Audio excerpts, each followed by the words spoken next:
Gujarati urban movie production અને જય માં શક્તિ ફિલ્મ્સ એન્ટરટેનમેન્ટના બેનર હેઠળ નવી ગુજરાતી ફિલ્મ એક ભૂલનું શૂટિંગ જોરશોરથી ચાલી રહ્યું છે.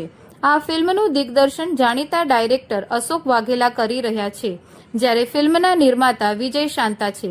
ફિલ્મને લઈને સમગ્ર ટીમમાં ભારે ઉત્સાહ જોવા મળી રહ્યો છે. ફિલ્મમાં બોલિવૂડ અને ગુજરાતી ફિલ્મ ઇન્ડસ્ટ્રીઝના ઉભરતા કલાકારો સંકેત પટેલ, નિરાલી ઓઝા તેમજ સોહિલ સહિતના કલાકારો મહત્વની ભૂમિકામાં જોવા મળશે. યુવા કલાકારોના અભિનય અને નવીન કથાવસ્તુને કારણે ફિલ્મ પ્રત્યે દર્શકોમાં પણ આતુરતા જોવા મળી રહી છે. ફિલ્મનું શૂટિંગ વિવિધ સ્થળોએ ચાલી રહ્યું છે અને ટૂંક સમયમાં તેનું ટ્રેલર તેમજ રિલીઝ તારીખ પણ જાહેર કરવામાં આવે તેવી શક્યતા છે. હવે જોવાનું રહેશે કે એક ભૂલ ગુજરાતી સિનેમામાં કેટલી સફળતા મેળવે છે અને દર્શકોના દિલમાં કેટલું સ્થાન બનાવી શકે છે. ગુજરાતી ફિલ્મમાં એક ભૂલનું શૂટિંગ અહીંયા કરી રહ્યો છું. મારું નામ છે અશોક વાઘેલા અને અમારી આ ટીમના કલાકારો મારી સાથે સોહિલ લિયા હીરો છે અને લીડમાં નિરાલી ઓઝા એમની હિરોઈન છે. મારા પ્રોડ્યુસરના સન છે વિજય શાંતાના પુત્ર કેતનભાઈ ઇન્સ્પેક્ટરનો રોલ કરી રહ્યા છે, મધરનો રોલ કરી રહ્યા છે, આરતી પેન્ટર ઇન્સ્પેક્ટરનો રોલ કરી રહ્યા છે, સંકેત પટેલ. તમામ મારી ટીમ છે અને બધા કલાકારો મને ખૂબ ખૂબ સહકાર આપ્યો છે આ ફિલ્મ માટે. સર, એક હીરો નાનો સવાલ છે કે સંકેતભાઈ અને તમારા હીરો છે એ કેટલા ટાઈમથી તમારા સાથે જોડાયેલા છે અને કઈ કઈ ફિલ્મો કરી છે? ફિલ્મો એમની વિશે તો વાત નહીં કરું, પણ સંકેતભાઈ અને સોહિલભાઈ એવા મિત્ર બની ગયા છે જે ફિલ્મની અંદર અગાઉથી પણ અમારી સાથે ઘણા બધા સંકળાયેલા રહ્યા હતા. સંકેતભાઈ મને ખૂબ સપોર્ટ કર્યો છે આર્ટિસ્ટ માટે પણ, અને ગમે તે પણ બાબત હોય ત્યારે સંકેતભાઈ મારી સાથે હોય છે. સોહિલભાઈ પણ મારી સાથે દરેક બાબતને સ્ટોરીને લઈને મને સારી એવી ડિસ્કસ કરતા અને સ્ટોરીને પૂછતા કે આમાં મારે કેવું કેરેક્ટર છે, શું છે, અને હું સારી રીતે નિભાવું એવી રીતે મને સમજાવ્યું. એ બધી બાબતમાં સોહિલભાઈ પણ ઘણી બધી રીતે મને પ્રોત્સાહન પણ આપતા રહ્યા છે અને ઘણી બધાનો સહકાર ખૂબ સારો રહે છે. સોહિલભાઈનું શું કેરેક્ટર છે આમાં? જે મેમ બેઠા છે એમનો શું કેરેક્ટર છે અને સંકેતભાઈનું શું કેરેક્ટર? સોહિલભાઈનું કેરેક્ટર એવું છે એક પિતા તરીકેનું.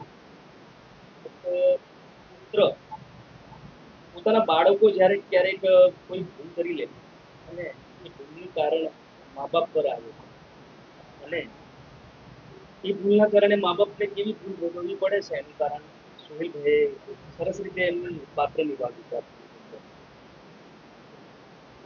એ ભૂલ જે પિક્ચરનું નામ રાખ્યું છે તો તમને કેવી રીતે એનો ખ્યાલ આવે? મને ખ્યાલ એવી રીતે આવ્યો છે કે હું સતત 8 વર્ષથી આ ફિલ્મની સ્ટોરીને લઈને હું વિચારતો હતો કે આ ફિલ્મ બનાવું તો સંદેશો એવો મળવો જોઈએ આખા ભારત દેશની અંદર કે આવી એક ભૂલ કરીએ આપણે તો એનું પરિણામ શું આવે. એની બાબતમાં મને વિચાર આવ્યો કે આવી ભૂલ થાય તો માત્ર ને માત્ર ગુજરાતમાં નહીં પણ આપણા આખા ભારત દેશની અંદર એવો મેસેજ જાય કે આ ભૂલ કરવાથી પોતાના એક પેરેન્ટ્સને કેવી સજા ભોગવવી પડે છે. બાબતમાં મને ફિલ્મ બનાવવાનું વિચારવાનું. નમસ્તે, મારું નામ છે નિરાલી ઓઝા. હું આ ફિલ્મમાં પૂનમ નામનું કેરેક્ટર કરી રહી છું. એક ભૂલ જે ફિલ્મ છે એ ફેમિલી ડ્રામા કહી શકાય, but it's not just a drama. Actually અમારી ફિલ્મ આપણી જે યુવા પેઢીઓ છે, જે ટીનેજર્સ છે, એમના માટે બહુ બ્યુટિફુલ મેસેજ આપી રહી છે. એ ઘણી વખત ટીનેજમાં આપણે બહુ ભૂલ કરી દેતા હોય, લાઈક એટલી બાળકો કહેવાય, બાળકો બી ના કહેવાય, મોટા બી ના કહેવાય, એ ટીનેજ કહેવાય. તો ત્યારે બાળકોથી જે ભૂલ થઈ જતી હોય છે એ બેઝ પર આપણી આખી સ્ટોરી કરી રહી છે.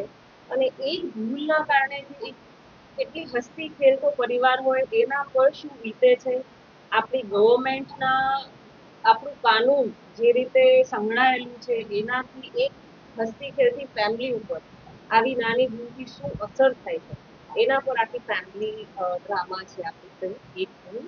અને પૂનમનું કેરેક્ટર એવું છે કે એ એકદમ કહેવાય ને કે પતિ વ્રતા સ્ત્રી છે પ્લસ એમને એકદમ મધરહૂડ પણ સારું એવું બતાવ્યું છે. બહુ બધા રંગ છે આ ફિલ્મમાં. મને એવું લાગે છે કે આપ જોશો ફેમિલી સાથે તો આપ સૌને બહુ ગમશે. Thank you so much. મારું નામ કેતન સાંકર. મારી એક મૂવી આવી રહી છે એક ભૂલ, ગુજરાતી અર્બન મૂવી, અને આ બધા એના પાત્ર છે, ડાયરેક્ટર સાહેબની અલગ અલગ પાત્ર છે. જે ભૂલ મૂવી અત્યારે આવી રહી છે એનું શૂટિંગ અત્યારે ચાલુ છે, અને એ ગુજરાતી અર્બન મૂવી, એમાં એ ભૂલ છે ટીનેજરની એક ભૂલને કારણે એના માતા પિતા અને આખા ફેમિલી પર અને બહુ અસર થઈ રહી છે, એને માનસિક અસર થઈ રહી છે, એના પર આખું બેઝ છે. અને ખૂબ સારી મૂવી છે, ફેમિલી મૂવી માટે ખૂબ જ સારી છે, અને દરેક જણે જોવા માટે મજા આવશે. ફેમિલી થ્રિલર, દેશભક્તિ બધું જ છે અંદર. અને અંદર એના મા બાપને શું સફર થવું પડે એની ખૂબ ઊંડાણપૂર્વક મજા આવશે એવી રજૂઆત કરી. આ મૂવી કેટલી ભાષામાં release થશે? ગુજરાતીમાં જ અત્યારે ખાલી ઈચ્છા છે, ગુજરાતીમાં જ રિલીઝ થવાનું છે. ડિમાન્ડ આવશે એ પ્રમાણે વિચાર કરશે. આના કોઈ ટેલર કે કોઈ બેનર હજી તમને નથી? ના, હજુ બાકી.